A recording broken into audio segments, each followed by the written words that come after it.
WOAH FlashBeat fam, get ready for a news blast that's gonna blow your speakers.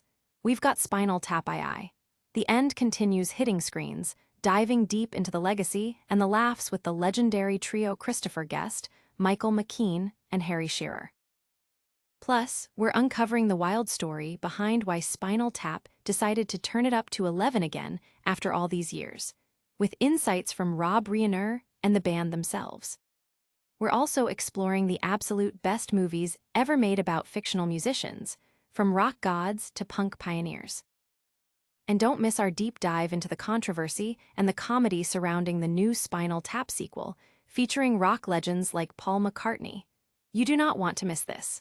Smash that like button, subscribe for more epic content, and ring that notification bell so you never miss a beat. Spinal Tap II, The End Continues is here, but is it a triumphant return or a lazy sequel? This is the question facing fans of the iconic Mockumentary band. The film stars the original legendary trio, Christopher Guest, McKean, and Harry Shearer, reprising their roles as Nigel Tufnell, David St. Hubbins, and Derek Smalls, respectively.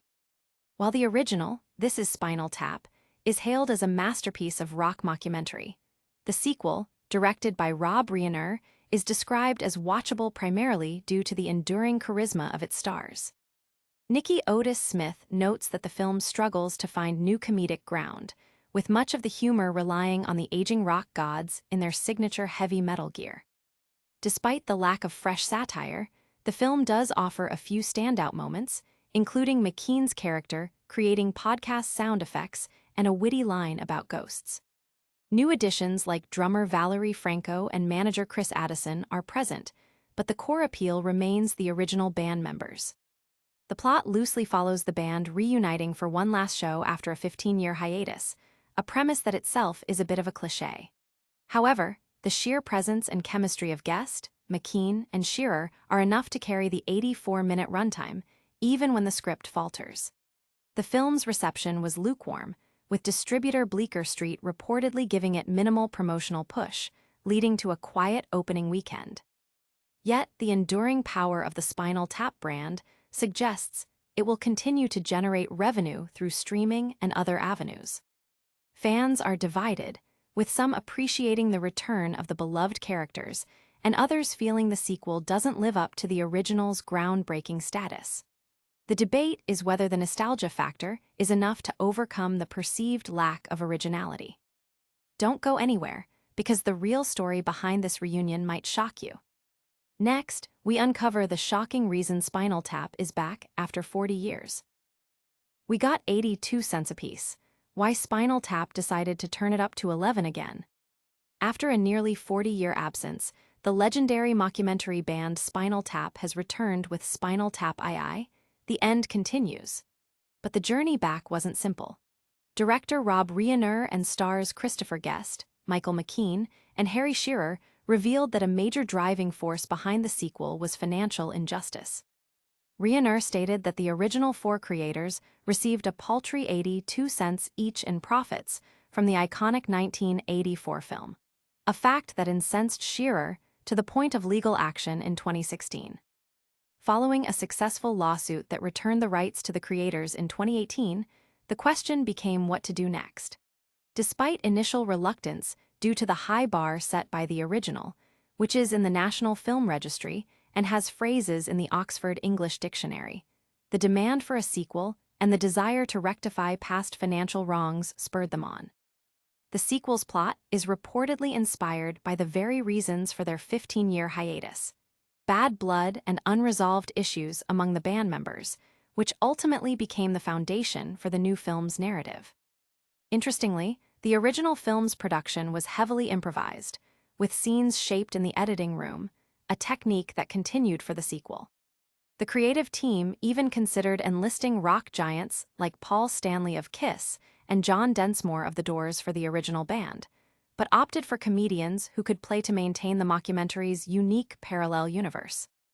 The sequel also features cameos from music legends like Paul McCartney, though the interactions were reportedly not always smooth sailing.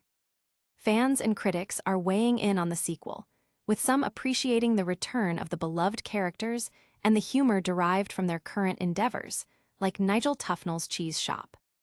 The film's success hinges on whether it can recapture the magic of the original while addressing the realities of aging rock stars and the modern music industry. But the story behind their return is even wilder than you think. Next, we delve into the ultimate list of must-see movies about fictional musicians. Beyond the real, there's the fantastic 20 must-see movies about fictional musicians. While biopics of real artists like Brian Wilson or Loretta Lynn often capture our attention, the world of cinema is also rich with compelling stories about bands and singers who never actually existed. These films, from groundbreaking mockumentaries to heartfelt dramas, showcase the power of music through fictional narratives. Leading the pack is the iconic This Is Spinal Tap, which not only popularized the mockumentary genre, but also set a standard for improvised comedy and fictional music biopics. Its legacy is so strong that a sequel, Spinal Tap II, The End Continues, is now exploring how to satirize the legacy sequel itself. Other notable films include The Blues Brothers, an anarchic musical comedy featuring fictional characters played by real musicians, and That Thing You Do, a charming tale of a one-hit wonder band crafted with a perfectly 1960s sound. Josie and the Pussycats offers a delightful Y2K-era comedy based on Archie comics, while Dreamgirls showcases powerhouse performances from real singers like Jennifer Hudson in a fictional Motown girl group story. The list also features cult favorites like Ladies and Gentlemen, The Fabulous Stains, a punk rock tale starring Diane Lane and Laura Dern, and Inside Llewyn Davis, a Coen Brothers film exploring the struggles of a folk musician in Greenwich Village. Once gained notoriety for its Oscar-winning song, Falling Slowly, and Whiplash delivers a raw portrayal of a toxic student-teacher relationship in jazz. The Lonely Island Cruise pop star, Never Stop Never Stopping, offers a hilarious, albeit commercially unsuccessful, mockumentary about a pop star. Classics like Some Like It Hot feature musicians in disguise, while Scott Pilgrim vs. the World blends video game aesthetics with a band's narrative. Bradley Cooper's A Star Is Born reimagined the classic story with musicians at its core, and Her Smell presents a claustrophobic, chaotic look at a Hole-esque band. Even The Bodyguard centers on a musician whose hit song became a cultural phenomenon. From the breezy beach blanket bingo to the glam rock world of Todd Haynes' Velvet Goldmine, and the rom-com charm of The Wedding Singer, these films explore diverse facets of the music world. Finally, Walk Hard, the Dewey Cox story, stands out as a brilliant parody of musician biopics, hilariously hitting every trope with infectious songs. And speaking of Spinal Tap's epic return, there's a whole saga behind their comeback. Next, we dive into the financial drama and creative decisions that brought Spinal Tap back to the stage. We got 82 cents apiece. Why Spinal Tap decided to turn it up to 11 again. In the often lucrative world of rock reunions, the impetus for Spinal Tap's return for Spinal Tap II, The End Continues, was less about nostalgia and more about rectifying a long-standing financial grievance. Director Rob Reiner revealed that the original creators, himself, Christopher Guest, Michael McKean, and Harry Shearer, received a mere 82 cents each from the profits of the beloved 1984 mockumentary, This Is Spinal Tap. This perceived injustice was a significant factor in their decision to revisit the band after decades. Shearer's frustration with the financial arrangements led him to pursue legal action in 2016, ultimately resulting in the rights to the original film reverting to the four creators in 2018. This ownership shift opened the door for a sequel, a concept they had long resisted due to the original's iconic status. Reiner admitted they felt it was a high bar to meet, with the film being preserved in the National Film Registry and its catchphrases entering the lexicon. The narrative of the sequel reportedly draws from the real-life tensions that caused a 15-year hiatus for the band members. Bad Blood became the core of the film's story, mirroring the reality of their prolonged separation. This approach allowed them to create a sequel that felt organically derived from their experiences, rather than a forced cash-in. Adding to the film's star power, The End Continues features appearances from music legends Sir Paul McCartney and Sir Elton John. McCartney, in particular, has a significant role, visiting the band in the studio and even performing with them. However, the interactions, especially with McCartney, were described as less than harmonious, adding another layer of comedic friction to the film.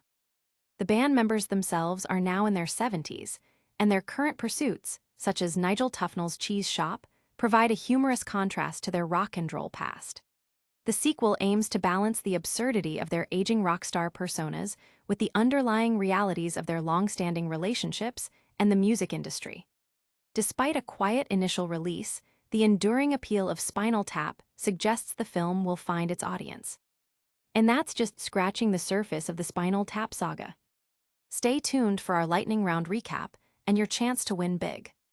And that's a wrap on today's FlashBeat. We saw the legendary Spinal Tap II.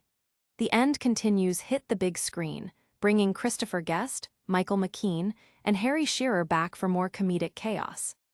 We uncovered the shocking financial dispute that led Spinal Tap to reunite after 40 years, with Rob Reiner revealing they only got 82 cents each from the original film. We celebrated the best fictional musicians in film history, from mockumentary legends to punk pioneers. And we dove deep into the making of the new Spinal Tap sequel, complete with insights from the band and legendary cameos. Don't forget to like this video, subscribe to FlashBeat for all your daily dose of news, and hit that notification bell so you never miss an update. Let us know in the comments which story was your favorite, and follow us on all socials for behind-the-scenes action. Thanks for watching, FlashBeat fam.